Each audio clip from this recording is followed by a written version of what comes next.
মোহতারাম হাজিরিন, ইতিহাস এই জন্য বললাম, এই জায়গা থেকে আমি দুটো কথা আলেম ওলামাদেরকে বলতে চাই।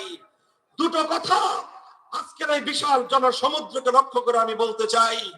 লিসেন মি, কান খাড়া করে আমার এই দুটো কথা শুনেন। এক নম্বর বক্তব্য হলো এক নম্বর কথা, হুদাইবিয়ার আমার নবীর রাজনৈতিক নেতৃত্বের যেই পরিচয় পাওয়া গিয়েছে, এখান থেকে সাব্যস্ত হয় আম্বিয়ায়ে কেরাম শুধু মসজিদের ইমাম হতেন না, আম্বিয়ায়ে কেরাম শুধু ধর্মীয় নেতা হতেন না, আম্বিয়ায়ে কেরাম যেমন ধর্মীয় নেতৃত্ব দিতেন, রাজনৈতিক নেতৃত্বের ক্ষেত্রে আম্বিয়ায়ে কেরাম অত্যন্ত দক্ষ এবং প্রজ্ঞা সম্পন্ন ব্যক্তিত্ব হতেন। এই জন্য উলামায়ে কেরাম, আমরা সকলেই জানি হাদিস, আল উলামাউ ওয়ারাসাতুল আম্বিয়া, আলেমগণ নবীদের উত্তরাধিকারী। কথা ঠিক?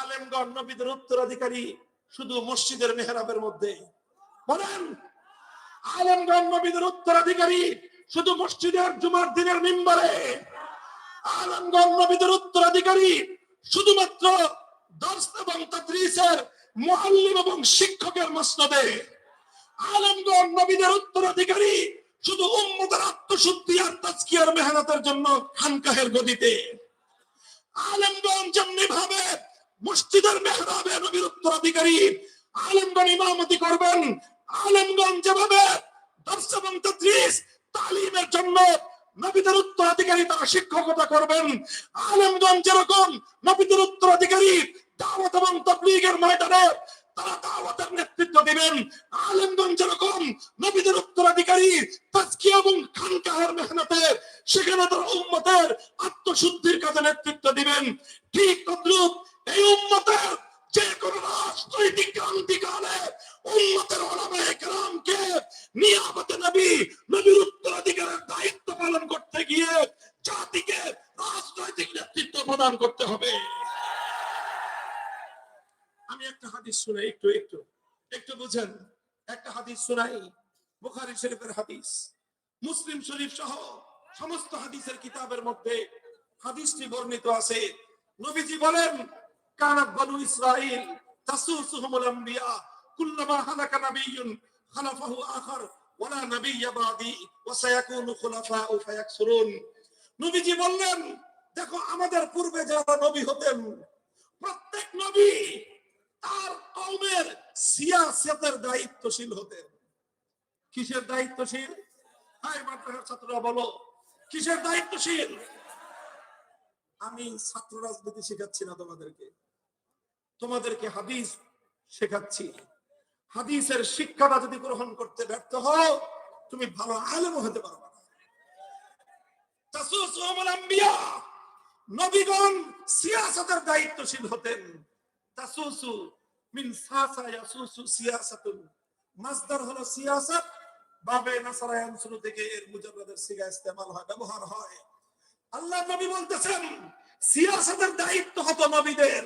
কুল্লামা হালাকা নাবিয়্যুন খালাফাহু আখার, এক নবী চলে গেলে আরেক নবী আসতেন, তিনি উম্মতের সিয়াসতের হাল ধরতেন। সিয়াসত শব্দের অর্থ কি?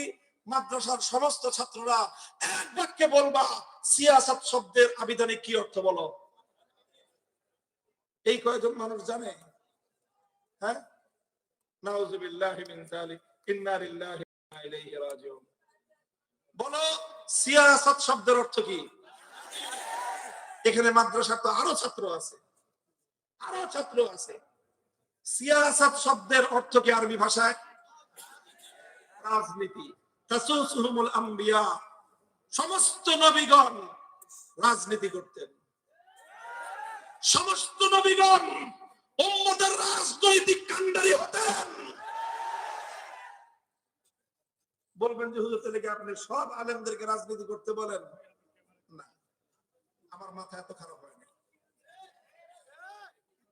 আমি সমস্ত আলেমদেরকে রাজনীতি করতে বলি না। বলবেন যে হুজুর তাহলে কি বলতে চান আপনি? আমি বলতে চাই, সব হুজুররা কি মসজিদ ইমামতি করে? বাংলাদেশে মসজিদ হলো সর্বোচ্চ 4 থেকে 5 লক্ষ। আলহামদুলিল্লাহ, বাংলাদেশে আলেম ওলামাইত আছে 50 লক্ষ। তাহলে মসজিদে ইমামতি করে কয়জন? 5 লক্ষ সর্বোচ্চ, সব মিলায়ে কওমি আলিয়া সব মিলায়ে 5 লক্ষ মানুষ মসজিদে ইমামতি করে। তাও যদি ধরে নেই সব মসজিদে ইমাম আছে, গ্রামগঞ্জে অনেক মসজিদ আছে কোনো ইমাম নেই, তাহলে সবাই তো ইমামতি করে না, কিন্তু ইমামতি করাটা এটা আল্লাহর নবীর জিম্মা ছিল কিনা বলো? আমার নবীর পূর্ণ 23 বছরের নবুয়তের জিন্দেগিতে, নবীর জীবন দশায়, আল্লাহর নবীর অন্তিম মুহূর্তে মৃত্যু সজ্জায় আবু বকর রাদিয়াল্লাহু আনহু 17 ওয়াক্ত নামাজ ইমামতি করেছেন। কয় ওয়াক্ত? 17 ওয়াক্তের মধ্যে আবার এক ওয়াক্তের ইমামতি অর্ধেক আল্লাহর নবী করেছেন, অর্ধেক আবু বকর সিদ্দিক করেছেন। আর এর আগে নবীর সামনে মাত্র একদিন হযরত উবাই ইবনে কাব রাদিয়াল্লাহু তাআলা ইমামতি করেছিলেন। আরেকদিন আবু বকর সিদ্দিক ইমামতি শুরু করেছিলেন। নবী যাওয়ার সঙ্গে সঙ্গে ইমামতি আল্লাহর নবীর কাছে সুপর্দ করে আবু বকর সিদ্দিক তিনি মুসল্লিদের কাতারে শামিল হয়ে গিয়েছেন। তাহলে নবীর জীবনে নবীর সামনে তো অন্য কেউ ইমামতি করে নাই, সব সময় ইমামতি করতেন কে? বলা নবীজি ইমামতি করতেন। সুতরাং আজকে যারা উম্মতের ইমাম, তারা শুধুমাত্র মসজিদের মিহরাবে দাঁড়িয়ে কোন কমিটির চাকরি করে না, তারা আল্লাহর নবীর ইমামতের জিম্মাদারি আদায় করে।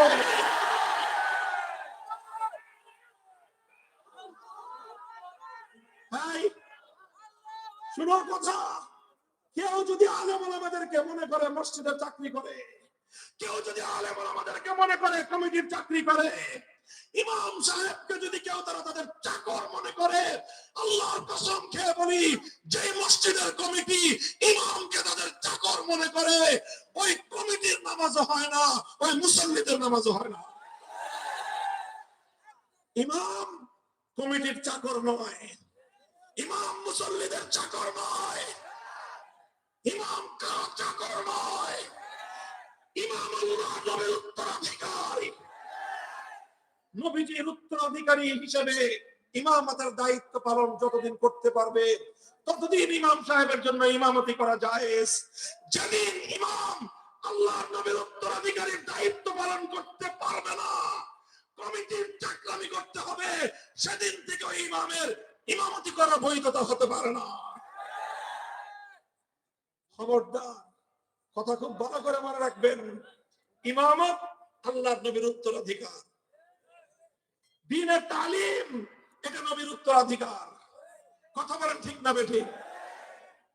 ইমামত যেরকম সব আলেম করে করে না, মাদ্রাসার শিক্ষকতা সব আলেমের করতে হয় না। তাজকিয়ার জন্য খানকাহের মেহনত, মানুষকে বায়াত করে তাদের আত্মশুদ্ধির মেহনত সব আলেম করে, সব আলেম করতে হয় না। কারণ এই সব কাজগুলি কিন্তু নবীজি একাই করতেন। আমাদের এখনকার আলেমদের পক্ষে সব কাজ একা সামাল দেওয়া সম্ভব নয়। বলবেন তাহলে কি করতে হবে হুজুর? করতে হবে যেটা উম্মতের 50 লক্ষ আলেমের মধ্যে 5 লক্ষ ইমামতি করে, উম্মতের 50 লক্ষ আলেমের মধ্যে 10 লক্ষ মাদ্রাসার শিক্ষকতা করে, উম্মতের 50 লক্ষ আলেম ওলামাদের মধ্যে 5 লক্ষ দাওয়াত এবং তাবলীগের মেহনত সামলায়, উম্মতের 50 লক্ষ আলেমের মধ্যে 5 লক্ষ তাজকিয়া এবং খানকাহের মেহনত চালায়। ঠিক তদ্রুপ আজ উম্মতের এই ক্রান্তিকালে রাজনৈতিক নেতৃত্ব দেওয়ার জন্য 50 লক্ষ আলেমের মধ্যে যোগ্যতা সম্পন্ন, দক্ষতা সম্পন্ন 5 লক্ষ ওলামায়ে কেরাম রাজনৈতিক নেতৃত্বের দায়িত্ব হাতে তুলে নেওয়া জিম্মাদারি।